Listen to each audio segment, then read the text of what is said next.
اعوذ باللہ من الشیطان الرجیم بسم اللہ الرحمن الرحیم فتلقى آدم من ربہ کلمات فتاب علیہ۔ تو سیکھ لیے، حاصل کر لیے آدم نے اپنے رب سے کچھ کلمات، تو اللہ نے ان کی توبہ قبول کر لی۔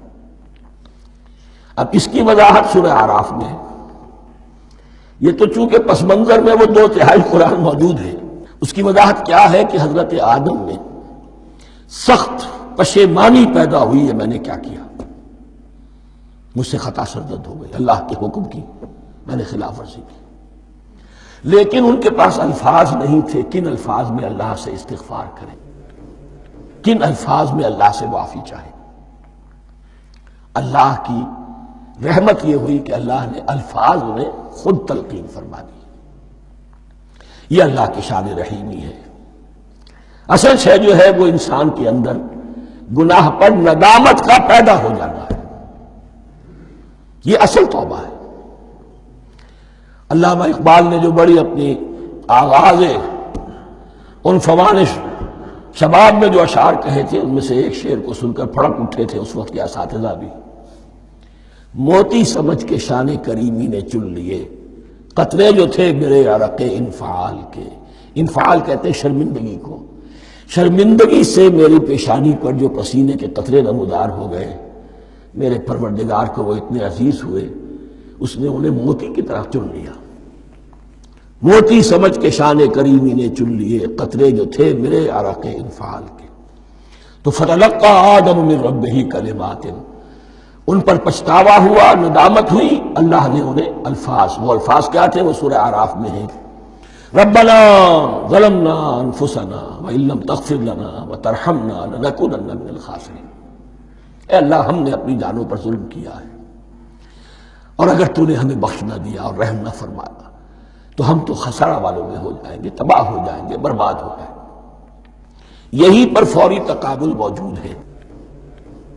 غلطی ابلیس سے بھی ہوئی، حکم سے سرتابی ہوئی، لیکن اس پر ندامت نہیں ہوئی، تکبر کی بنا پر اور اکڑ گیا، انا خیر منکم۔ غلطی آدم سے بھی ہوئی، نافرمانی ہوئی، لیکن اس پر پشیمان ہوئے اور توبہ کی۔ وہ شیطنت ہے، یہ آدمیت ہے، ورنہ کوئی انسان گناہ سے اور معصیت سے مبرہ نہیں ہے۔ حضور کی ایک حدیث ہے، کل بنی آدم کلکم خطاؤون، کل بنی آدم خطاؤون وخیر الخطائین التوابون۔ آدم کے تمام اولاد، تمام انسان خطا کار ہیں، ان خطا کاروں میں بہتر وہ ہیں، اچھے وہ ہیں جو توبہ کرتے ہیں۔ تو یہاں حضرت آدم سے غلطی ہوئی، ان توبہ کی، پشیمانی ہوئی، ندامت ہوئی، اس نے کی اور اس پر جم گیا، اصرار کیا۔ فتلقى آدم من ربہ کلمات فتاب علیہ انہ هو التواب الرحیم۔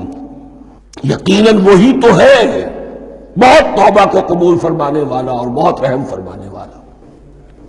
یہ نوٹ کیجئے گا، توبہ کا لفظ دونوں طرف سے آتا ہے، بندہ بھی تواب، وخیر الخطائین التوابون، تواب بندے بھی ہو گئے، تواب اللہ بھی ہے۔ اس کی اصل حقیقت کیا ہے؟ بندے نے خطا کی اور دور ہو گیا اللہ سے، اللہ نے اپنی رحمت کی نگاہ اس سے پھیر لی۔ بندے نے توبہ کی، اللہ پھر اپنی رحمت کے ساتھ اس کی طرف متوجہ ہو گیا۔ توبہ کے معنی پلٹنا۔ بندہ معصیت سے توبہ کر کے اپنی اصلاح کی طرف، بندگی کی طرف، اطاعت کی طرف پلٹ آیا۔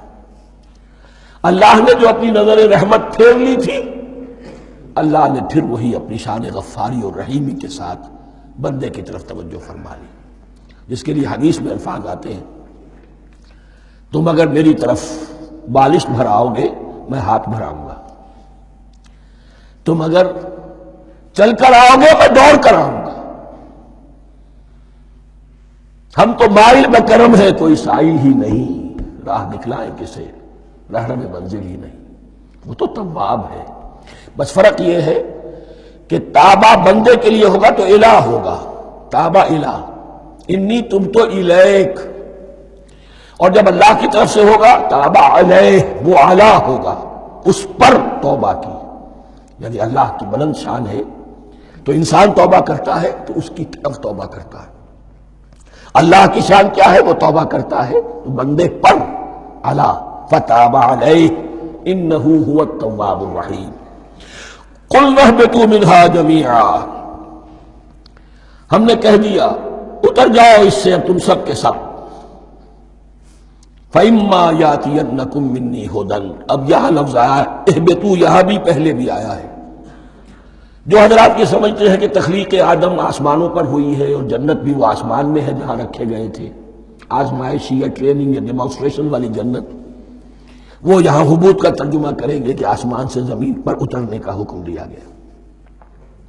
جو لوگ سمجھتے ہیں یہی کسی بلند مقام پر تھے، وہ کہتے ہیں کہ نیچے اترو، کسی بڑی اونچی سطح مرتفع پر اگر کوئی جگہ تھی تو اب نیچے اترو اور جاؤ، اب تمہیں زمین میں ہل چلانا پڑے گا اب روٹی حاصل کرنے کے لیے.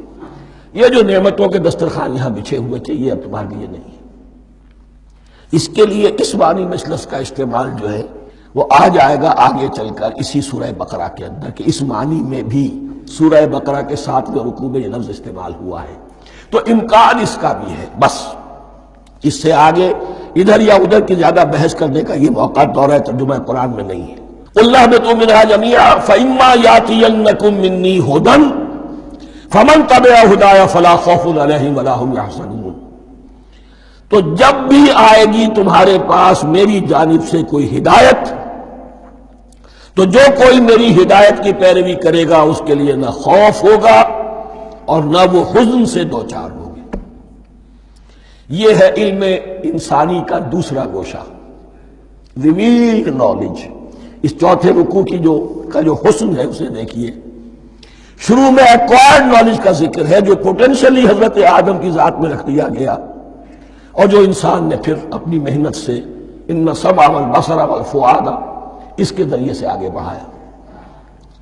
یہ علم ہے چل رہا ہے. آج مغربی اقوام ہم سے بہت آگے ہیں. کبھی ایک زمانے میں مسلمان آگے نکل گئے تھے، لیکن ظاہر بات ہے کہ اس دنیا میں عروج تو انہی کو ہوگا جو ان چیزوں میں سب سے زیادہ جس کی آگہی حاصل ہوگی.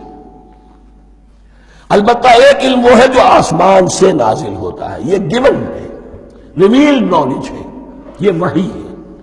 فَإِمَّا يَأْتِيَنَّكُم مِّنِّي هُدًى، تمہارے مقام خلافت کا تقاضا یہ ہے جو احکام ہمارے آئے، جو ہدایات ہم بھیجیں ان کو تو پوری طریقے سے اس کی پیروی کرو. فَمَن تَبِعَ هُدَايَ، تو جو کوئی بھی میری ہدایت کی پیروی کرے گا فَلَا خَوْفٌ عَلَيْهِمْ وَلَا هُمْ يَحْزَنُونَ. وَالَّذِينَ كَفَرُوا، اور جو ناشکری کریں گے، کفر کریں گے، انکار کریں گے، وَكَذَّبُوا بِآيَاتِنَا، اور ہماری آیات کو جھٹلائیں گے، فَأُولَٰئِكَ أَصْحَابُ النَّارِ هُمْ فِيهَا خَالِدُونَ، تو وہ جہنمی ہوں گے، آگ والے ہوں گے، اس میں ہمیشہ ہمیشہ رہیں گے. یہ ہے گویا کہ چارٹر، اس نوع انسانی کو جو ابدی چارٹر اللہ نے دیا ہے، جبکہ زمین کا چارج دے دیا گیا خلیفہ کی حیثیت سے. یہاں یہ 4 رکوع جو ہے سورہ بقرہ کے جو میں نے عرض کیا تھا، قرآن کی دعوت، قرآن کا بنیادی فلسفہ، اس پر یہ جام ہے، اور یہ مکی صورتوں کے مضامین کا خلاصہ.